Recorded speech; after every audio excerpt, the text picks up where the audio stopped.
Kia ora. I just tried to make a video, but someone came door knocking because a tree had fallen on a car on the street that they were chopping down. I think it wasn't my car, luckily.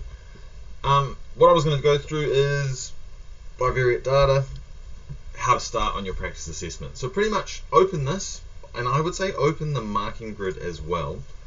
And the idea is that you want to get everything done to an achieved level, and I check it, and then you can get started on your actual assessment. I would highly recommend also doing the merit level stuff, just so that I can check that as well, just to confirm that you're actually doing it correctly for when you get to your actual assessment. So I can check any of the work on your practice assessment, but I can't check your actual assessment as you're working on it. So the sooner you finish this practice, the faster you can move on to your actual. But this practice is the best practice you're going to be able to get. So what you want to do is open up the document. So you've got this whole template, and it tells you exactly what you need to do, and so it's pretty straightforward. Remember, you can use the book, you can use the learning guide. It should be fairly straightforward. You can also ask each other for help or ask me for help. Now, first thing I want you to do is open it, and down here there is a link to the data. But before you look at the data, just have a quick look at which of these things will be bivariate variables. So this is so these here are all what's the word? They are categorical. It's like yes, no, or it falls into categories.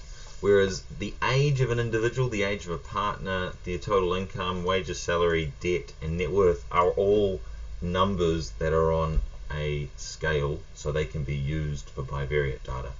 So let's open it. And what you want to do when you get to your assessment is go straight to graph type, and you go to a pairs plot.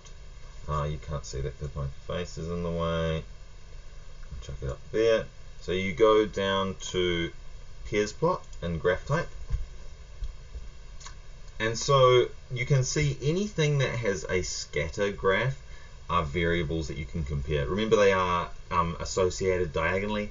The person's ID is not a variable that you can look at. It's just a way of knowing who's who. In fact, I think that column's actually sort of useless. Person ID, remove. Oh, very nice. So all of this other information we can't use to do a bivariate analysis, but we can use this for coloring variables, splitting variables, so it is still useful. It's also useful when you're looking at outliers and you want to specify who the outliers are. But our data is actually down here, so you could compare any of age, age of partner, income, wages, salary, debt, or net worth. So any of these are possible things that you could look into. Income versus age of partner. I'm going to pick a crap one so that not all of you guys copy the one that I pick. And I'm going to show you some tricks I could do with the crap one. So I'm going to go look at someone's income versus the age of their partner.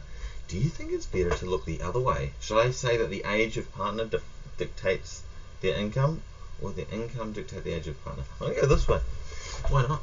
I'm just going to do something you guys won't do. So first thing is, when they don't have a partner, they're kind of irrelevant in the data. So what I would do is, first of all, just make a copy of this. I'm going to say income relationship between income and age of partner. And then I'll update that. So what I'm going to do is I'm going to make a copy first, whack it in my thing just here. But what I'm going to do is I'm going to remove the zeros. I'm just going to say why I did that. So how do I remove all of these zeros? So I'm going to go sample and more, and I'm going to go sample with, and I'm going to look at age of partner, and I'm going to change, oh, that's no, there's going to be a faster way to do this. There's a way faster way to do this. Sample and more.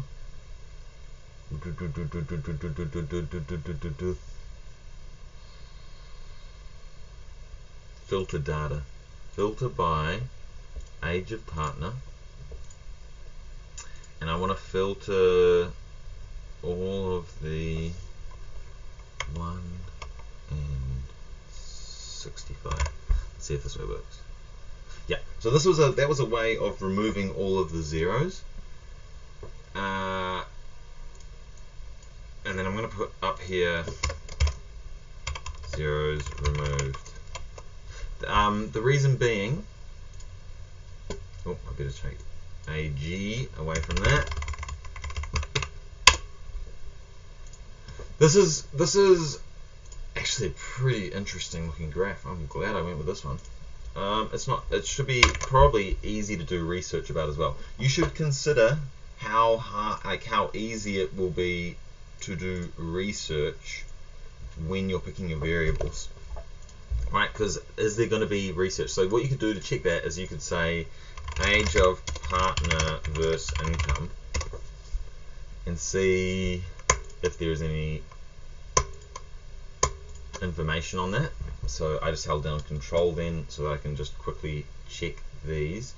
To do research at this level, you want to find a direct statement that relates to the question at hand. So does the age difference between partners influence the career achievements of women? We could do that later on, but it's probably a little too specific for now. This paper provides okay, dang. Okay, I think I'm opening a can of worms with this research. Is what it feels like. That the research I'm doing is showing some wacky stuff. Gender age gaps in marriage. Wow, is that on page 430? Okay, it looks like there's research, but it's all going.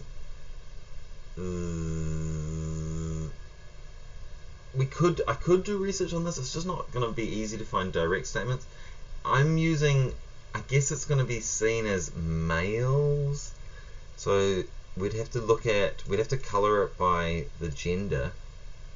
I think gender's a bad thing to choose as well.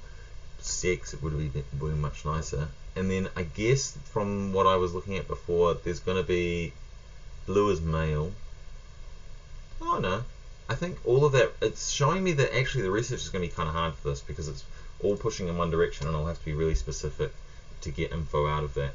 But I like this. The reason being, it's got a nice relationship. 0.79 is my R value, so I'd check that before I lock in any data. It's also worth thinking, would there be a better model? And I think I could see that a curved model would look kind of nice here. So if you chuck quadratic on, yeah, it looks like that model is going to be worth talking about. So that's going to set me up for like merit excellence level thinking, which is really good. I could also really quickly check the residuals if I was going for an excellence, and I could chuck on my weighted average curve. Yeah, see how our linear model is not doing so well, but then when we go to quadratic, well, that's way worse. It's looking alright. Pretty rubbish. I mean, there's stuff to talk about here, which is kind of cool. Oh, that looks not too bad. Let's go back. What was that one? That was the power graph or exponential. Where's the power graph? Oh yeah, nice. So that's something to talk about later on. This is actually, I think this is a really good data set as long as I can find research about it. This is going to be pretty good to look into. So pretty much this is how I select my data. I'm going to go through, try some different things from the pairs plot, just have a little explore before I choose what I'm going to go for. Right, and then from there, just start following the marking grid. I would possibly leave this until you've done a little bit of this stuff. This stuff is the more computational, and then the problem in doing that research and making a hypothesis is actually probably harder to get started on. Right, this stuff here is really easy to get straight into it. Open your book or open the learning guide and do it, and then come up with a problem once you understand the data, and then write a conclusion once you've written your problem. So yeah, that's my advice for you guys for getting started on the Bivariate internal practice assessment.